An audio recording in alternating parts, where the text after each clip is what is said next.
10 से 15 लाख रुपए उसमें भी खर्चा हो जाएगा। हमारे साथ ब्रिगेडियर भल्ला साहब हैं, जो कि सेवानिवृत्त यानी रिटायरमेंट ले चुके हैं। भल्ला साहब, बहुत बहुत शुक्रिया इस कार्यक्रम में शामिल होने के लिए। सबसे पहले कैसे हैं आप? नमस्कार सर, बहुत ठीक हूँ साहब। और आपको बहुत बहुत शुभकामनाएं आजादी की इस 64वीं वर्षगांठ पर। और अभी आप क्या करते हैं सर? मैं एक प्राइवेट इंडस्ट्री में ऐसा प्रोजेक्ट डिपार्टमेंट में असिस्टेंट वाइस प्रेसिडेंट हूँ जी। लेकिन ऐसा क्यों होता है ब्रिगेडियर साहब कि आप मतलब आप जैसे बहुत सारे लोग आर्मी से रिटायर होने के बाद कुछ न कुछ जॉब करते हैं, बल्कि सिविलियंस को मैं देखें तो रिटायरमेंट के बाद अमूमन लोग आराम करना चाहते हैं। ऐसा फर्क क्यों है? ऐसा है, इसके कुछ 2-3 मेन कारण हैं। एक तो कि जो आर्मी ऑफिसर्स हैं, इर्रेस्पेक्टिव ऑफ रैंक, काफी हम जल्दी रिटायर होते हैं अपनी उम्र के हिसाब से। बिल्कुल। अपने जो हमारे सिविलियन काउंटर पार्ट्स या सिविल सर्विसेज में या दूसरी भी सेवाओं में हैं, वो 60 के बाद में ही रिटायर होते हैं, 60 पर या 60 के बाद में रिटायर होते हैं। जबकि हम जो है रिटायर अर्ली होते हैं। जैसे ब्रिगेडियर भी जो काफी सीनियर रैंक मानने के बाद में भी वो 56 साल की उम्र में रिटायर होता है। तो उस वजह से 2-3 चीजें होती हैं कि एक तो क्योंकि आर्मी का एक पिरामिडल नेचर होने की वजह से लेसर प्रमोशंस होते हैं, और उससे क्या होता है कि आपकी जो pension at the end of the service जो आपकी पेंशन ड्यू बनती है वो भी तकरीबन कम होती है, जो आपकी रिक्वायरमेंट से जी मतलब जितने आपको चाहिए होता है जी।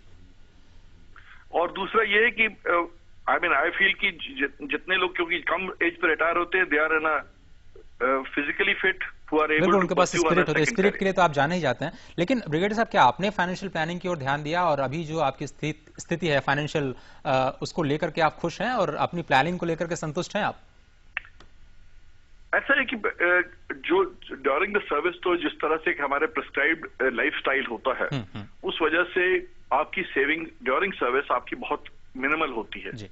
और क्योंकि जैसे कि इनवेरिएबली देखा जाता है कि आपका जो सोशल रिस्पॉन्सिबिलिटीज और लायबिलिटीज हैं, वो जो है पूर्णतः कंप्लीट नहीं हो पाती जब तक आप रिटायर होते हैं।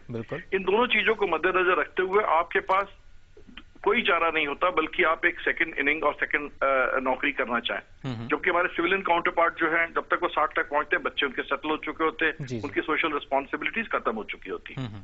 इन चीजों को रखते हुए जरूरी है कि फाइनेंशियल प्लानिंग हो, और अनफॉर्चुनेटली क्योंकि इतनी जागरूकता नहीं थी, तो फाइनेंशियल प्लानिंग जो है उस समय नहीं करी। पर आज हम पछताते हैं कि हमने क्यों नहीं समय से करी, जिससे कि आज का और आगे का जो हमारा जीवन की संध्या में जैसे कहा जाए, उसमें हमारा जो है जीवन काल जो है अच्छी तरीके से बीते। तो इस सांझ की बेला में अगर आप हमारे कर्नल गुप्ता साहब से कुछ सवाल पूछना चाहते हैं तो आपका स्वागत है।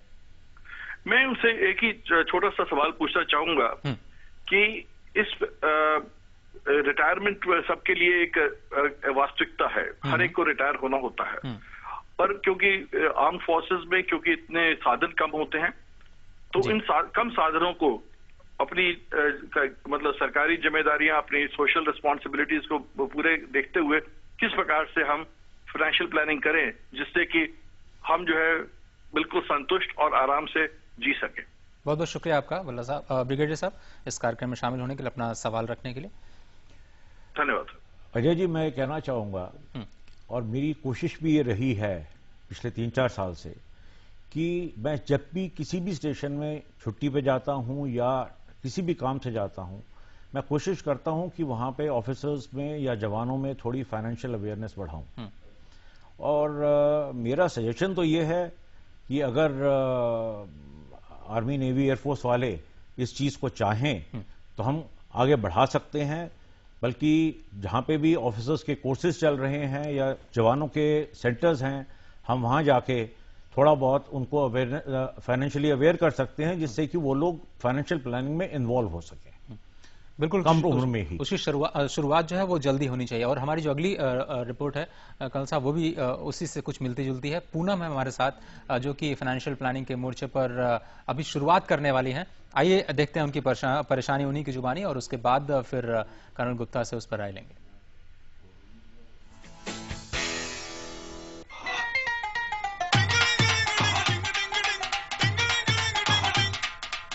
मेरा नाम पूनम गोस्वामी है। मैं आर्मी बहुत जल्दी ज्वाइन करने वाली हूँ ताकि मैं अपने देश की सेवा कर सकूँ।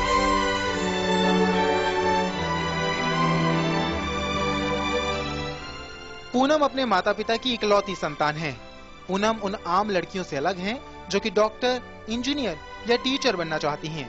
बचपन से ही जब भी मूवीज देखती थी आर्मी की, किसी भी तरह से रिलेटेड जो होती थी, काफी एक्साइट करती थी। दिल करता था कि एक देश की सेवा करने की एक भावना जागती थी। चूँकि पूनम अपने माता पिता की एक ही संतान है और वो अपने और अपने परिवार के भविष्य को लेकर चिंतित हैं, इसलिए पूनम अभी से अपने पर्सनल फाइनेंस को लेकर परेशान हैं और इसीलिए वो अपनी कमाई हुई रकम का कुछ हिस्सा निवेश करना चाहती हैं ताकि भविष्य में एक अच्छी खासी वेल्थ क्रिएशन की जा सके। पेरेंट्स हैं मेरे and I am their only daughter, तो उनकी बेटी होने के नाते उनके तरफ मेरे कुछ फ़र्ज़ बनते हैं जो निभाने हैं। अभी आर्मी ज्वाइन करने के बाद जब मैं रिटायर होंगी, रिटायर होने पर किस तरह से मैं अपने फाइनेंसेस को कहाँ इन्वेस्ट करूँ, कहाँ उनको एक अच्छा ताकि मुझे रिटर्न मिल सके।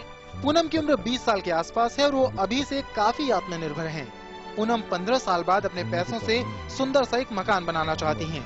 साथ ही साथ पूनम अपने माता पिता का भी सहारा बनना चाहती हैं, जिससे कि उन्हें बुढ़ापे में किसी भी तरह की तकलीफ ना हो। पूनम आर्मी ज्वाइन करने के बाद हर महीने 5,000 रुपए निवेश कर सकती हैं। ये काबिले तारीफ है कि पूनम अभी से ही अपने भविष्य को सुरक्षित करने की दिशा में निवेश करने की सोच रही हैं। Arun Sharma, DD news, Delhi.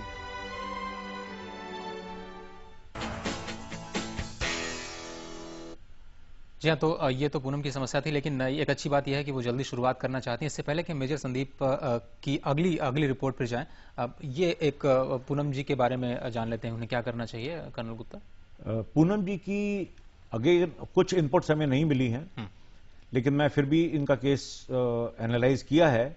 इनकी उम्र है 20 साल और ये 15 साल के बाद एक मकान बनाना चाहती हैं। 5,000 रुपये महीना डालना चाहती हैं और मैं ये मानूंगा कि क्योंकि इनकी उम्र कम है, ये इनमें रिस्क लेने की क्षमता ज्यादा है, तो मैं इनका पैसा 18% पे लगाऊंगा। लेकिन 18% रिटर्न मिलेगा इन्फ्लेशन को देखते हुए। पहले तो ये सोचना है कि इनके मकान की कीमत क्या होगी जो ये लेना चाहती हैं। अगर मैं आज की कीमत 30 लाख भी लेके चलूं, जो कि बहुत ही नॉमिनल कॉस्ट है, तो इन्फ्लेशन को ध्यान रखते हुए जब तक ये मकान खरीदेंगी, इनकी कॉस्ट जो है करीब 95 लाख हो जाएगी। तो इनको 95 लाख रुपए सेव करने के लिए 5,000 रुपए से बड़ा मुश्किल काम है। अगर ये 5,000 रुपए ही सेव करती हैं और 18% पे भी लगाती हैं, तो इनको करीब 45 लाख रुपए मिलेंगे। अच्छा, तो इसके लिए मैंने 2 ऑप्शन सोची हैं। या तो ये करीब 11,000 रुपए महीना इन्वेस्ट करें, और आज की तारीख में एक आर्मी ऑफिसर जिसको तनख्वाह अच्छी मिल रही है, अगर चाहे तो 10 से 11,000 या 12,000 रुपए इजीली आराम से इन्वेस्ट कर सकता है। दूसरा ऑप्शन मैंने ये सोचा है कि अगर ये 5,000 की बजाय 6,000 इन्वेस्ट करें, तो इनके जो पेरेंट्स हैं उनकी भी कुछ एसेट्स होंगे। अगर उसके 4 या 5 लाख रुपए इनके पास हैं और वो अगर साथ में इन्वेस्ट कर दें, तो इनके पास मकान खरीदने के लिए पैसे पूरे हो जाएंगे। तो ये 2-3 चीजें उनको सोचनी पड़ेंगी। 5,000 से उनका काम नहीं चलेगा। बिल्कुल, आप कॉर्पस जो है वो बढ़ाना पड़ेगा। और अब अंतिम रिपोर्ट मेजर संदीप की है और वो क्या कुछ जानना चाहते हैं अपनी फाइनेंशियल प्लानिंग को लेकर के, आइए देखते हैं।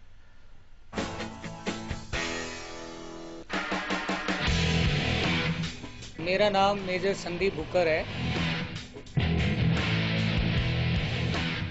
वी लिव फॉर टुडे, ये कंसेप्ट जिंदगी के अंदर चलता रहता है चंद एक शुरुआती सालों के अंदर, जब तक आपके ऊपर कुछ जिम्मेवारी का बर्डन नहीं पड़ता। मेजर संदीप सिंह की उम्र 35 साल है और उन्होंने हाल ही में आर्मी से अर्ली रिटायरमेंट लिया है। मेजर संदीप ने आर्मी को अपनी जिंदगी के 10 महत्वपूर्ण साल दिए हैं। मेजर संदीप हाल फिलहाल अपने खुद का कारोबार कर रहे हैं और उससे अच्छी आमदनी भी हो रही है। घर वालों की तरफ से भी मेजर संदीप को पूरा फाइनेंशियल सपोर्ट है, लिहाजा वो खुद का मकान भी बनवा रहे हैं। मेजर संदीप का अब एकमात्र फाइनेंशियल गोल अपने बच्चे की उच्च शिक्षा है। एज एनी आर्मी ऑफिसर, किसी भी इंसान के तौर पे आर्मी ऑफिसर को आप साइड में कीजिए, हर किसी इंसान की ख्वाहिश रहती है कि मैं अपने बच्चों को अच्छी एजुकेशन दूं।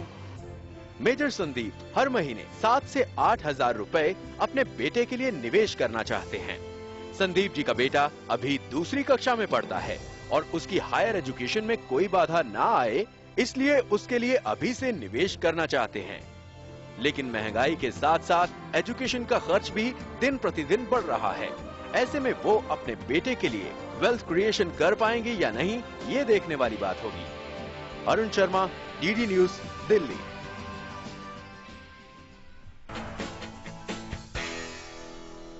यहाँ कहते हैं शिक्षा में निवेश सबसे उम्दा निवेश होता है और यही मेजर संदीप चाहते हैं। क्या रिकमेंडेशन है कर्नल गुप्ता? अजय जी, मैंने इनका केस एनालाइज किया है। आज की तारीख में देखा जाए तो करीब हायर एजुकेशन के लिए किसी भी चीज के लिए हमें 20 लाख रुपए की जरूरत पड़ती है। और अगर हम इसको इन्फ्लेशन के हिसाब से देखें तो आज से 10 साल बाद जब इनका बेटा 12वीं क्लास पास करेगा तो उसकी रिक्वायरमेंट करीब करीब 47 से 50 लाख हो जाएगी। इसको बचाने के लिए अगर मेजर साहब 8,000 रुपए बचाते हैं तो उनका काम नहीं चलेगा। 16 या 17% रिटर्न पे भी उनके करीब 25 लाख रुपए बनेंगे। इसलिए या तो उनको 14,000 रुपए महीना बचाएं तो उनका काम चल सकता है, या क्योंकि वो अच्छा काम कर रहे हैं, कमा रहे हैं, तो हो सकता है कि उनके पास 3-4 लाख रुपए कॉर्पस में डालने के लिए हो और फिर वो 8,000 बचाएं तो उनका काम चल सकता है। नहीं तो ये 8,000 रुपए में उनका काम नहीं चल पाएगा। जी, अब बार बार यही कह रहे हैं कि जो कॉर्पस है उसको बढ़ाना है और लंबे वक्त के लिए निवेश करना है। फिलहाल इतना ही वक्त हमारे पास। गुप्ता, इस कार्यक्रम में शामिल होने के लिए आपका बहुत बहुत शुक्रिया। और आज के मनी मंथ में सिर्फ इतना ही। आपके पास पर्सनल फाइनेंस से कोई भी जुड़ा सवाल है तो आप हमें moneymonth@dd.nic.in पर कहना चाहूंगा अजय जी, अगर आप इजाजत देंगे। जी, मैंने आर्मी में 30 साल सर्विस की है। मुझे बहुत खुशियां मिली हैं और बहुत कुछ एक गम भी। मुझे बहुत अपने सीनियर से, सबऑर्डिनेट से और मेरे साथियों से बहुत प्यार भी मिला है। मैं ये सोचता हूं कि आज मेरे लिए एक पे बैक टाइम है। मतलब मेरे को जो इतनी खुशियां आर्मी से मिली हैं, मैं उसको कैसे रिपे करूं। इसके लिए मैंने एक प्रिंसिपल बनाया हुआ है कि मैं कोई भी आर्म फोर्सेस का कोई भी जवान ऑफिसर मेरे पास आता है फाइनेंशियल प्लानिंग के लिए तो मैं उसको खुले दिल से बगैर कुछ चार्ज किए प्लानिंग करता हूं। और अगर वो चाहें तो गूगल पे जाके मेरा नाम डाल के सर्च कर सकते हैं, उनको मेरा एड्रेस मिल जाएगा, मेरा कॉन्टैक्ट मिल जाएगा, मेरे पास आए, मुझे बहुत खुशी होगी। और इसी के साथ मैं सबको अपनी तरफ से एक दोबारा से इस दिवस की मुबारक देते हुए और चाहूंगा कि आप सबकी खुशी रहे, आपकी जिंदगी खुश रहे और आप तरक्की करें। चलिए, बहुत बहुत शुक्रिया आपका। और आप सभी लोगों के लिए एक और सौगात कि आप अगर आप चाहते हैं फाइनेंशियल प्लानिंग करना तो फ्री ऑफ कॉस्ट आप बिना किसी खर्चे के आप कर्नल गुप्ता से संपर्क कर सकते हैं। आपको थोड़ा सा गूगल करना पड़ेगा, उनका नाम डालना पड़ेगा। अगले हफ्ते आपसे फिर मुलाकात होगी इसी कार्यक्रम में। लेकिन